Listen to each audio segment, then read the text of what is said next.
3. So what we're going to do is just ask you several questions. We may ask the questions more than once, just so that we can get different answers possibly, or because, let me explain what we're doing. So what we're going to do, this is a series that's going to run for the next 2.5 weeks. Okay. And it's going to be similar to what you would see as like a 30-second commercial, focused completely on you. Okay. So when I ask you these questions, I may ask it again so that we can kind of piece together the different responses that you have, and so on. Gotcha. Okay? So are you ready? I'm ready. Okay.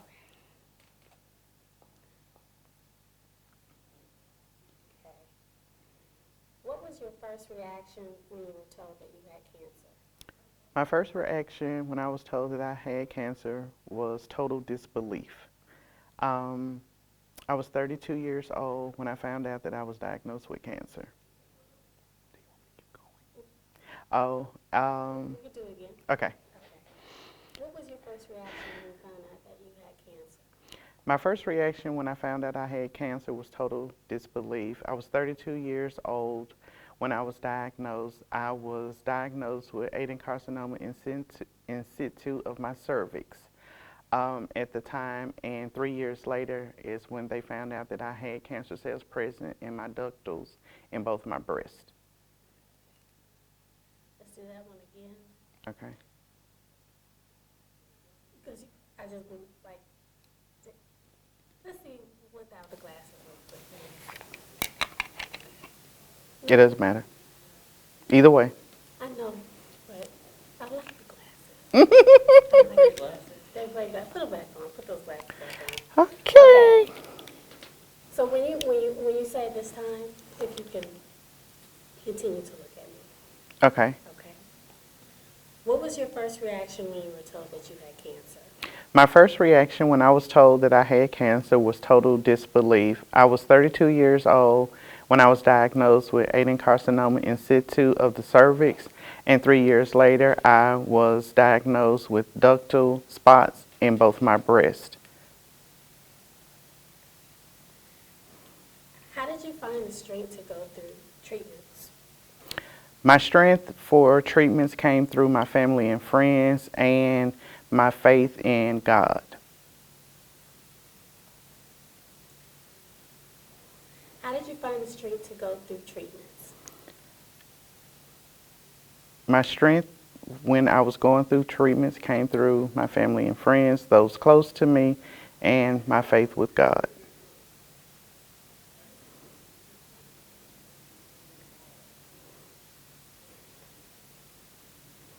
Trying to think of which one I want to ask you here.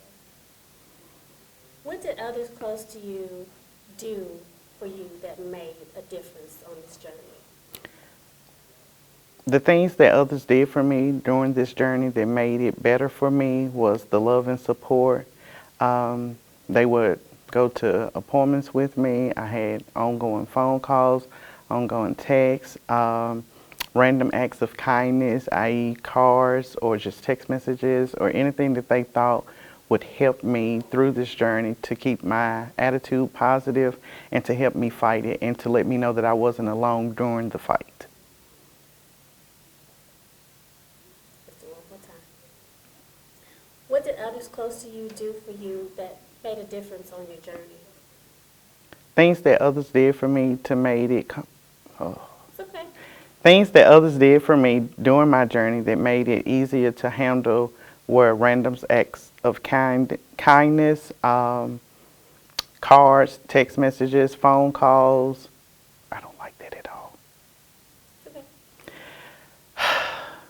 Okay. So if it wasn't for the cameras, I could just roll through this. Oh, I know, and that's why we do it over and over because I know sometimes you just say, what's on your mind, and sometimes if I give you another chance, it may be something else that you want to say. So I just try to just do it till you get comfortable. Okay. Okay. How do you find? What did others close to you do that made a difference on your journey? The things that others did close to me that made a difference on my journey was ongoing support and love, phone calls, text messages, random acts of kindness, whether it was a card or my favorite restaurant, outing, just anything that they thought would make me maintain a positive outlook during this time. Okay.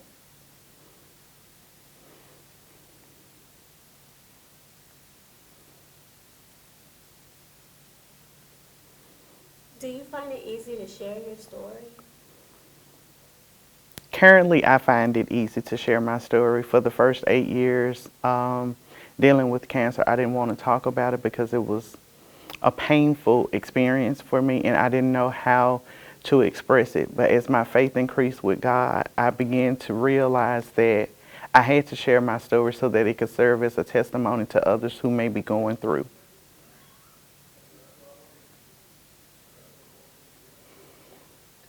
That was really great. I like that a lot. Okay. What 3 things would you tell someone who found out yesterday that learned that they had a cancer diagnosis?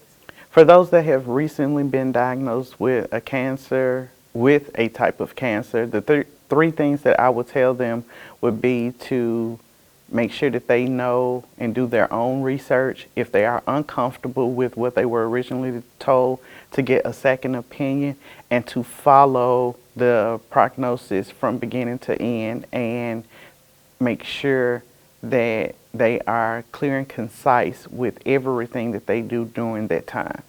Okay. So I'm going to ask that question again. Again.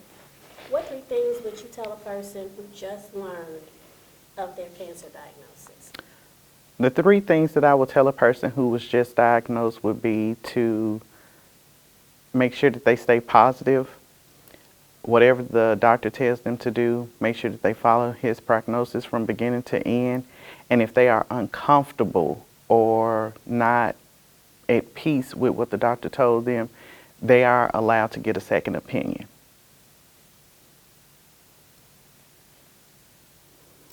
Now that you are a survivor, do you live your life differently and why? Since I am a survivor now, I do live my life differently because I have been an advocate for other cancer survivors and one person who actually died from cancer. She was a co-worker. In 2016, my mother was diagnosed with stage 4 colon cancer and was only given 6 months to live, and she's lived to see 3 additional birthdays. And I feel that if I didn't have my own journey at the beginning, I wouldn't have been able to support and care for my mother the way that I did. That's great. But I'm going to ask you one more time, okay? Now that you are a survivor, how do you live your life differently and why?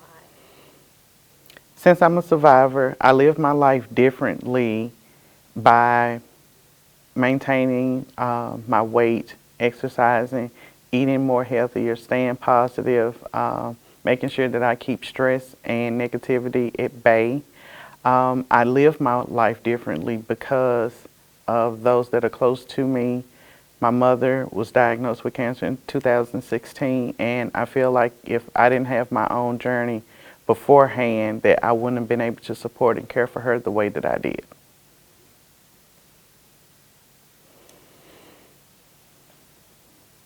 Okay, let me see.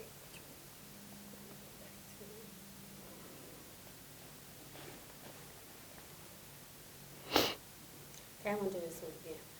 What was your first reaction when you were told that you had cancer? My first reaction when I was told that I had cancer was total disbelief. I was 32 years old when I got diagnosed. And for me, a person that went every year for preventive checkups, my number one question was how and why. Okay. What did friends or family, well, we already answered that. How did you join a support group? At Wings. I joined the support group at Wings, which is at the West Cancer Clinic. Okay. So, okay, let me do that again. Did you join a support group? I did join a support group at the West Cancer Center. At the time, it was called the West Clinic, and it was for African American females who were diagnosed with some form of cancer between the ages of 18 and 29. Okay. And how did that support group help you? The support group was very beneficial for me because it gave me support from people that were more like peers and sisters than just family who had a biased love and care for me. I think we got enough. Anything else? Okay, I think we got it. Whoop, whoop.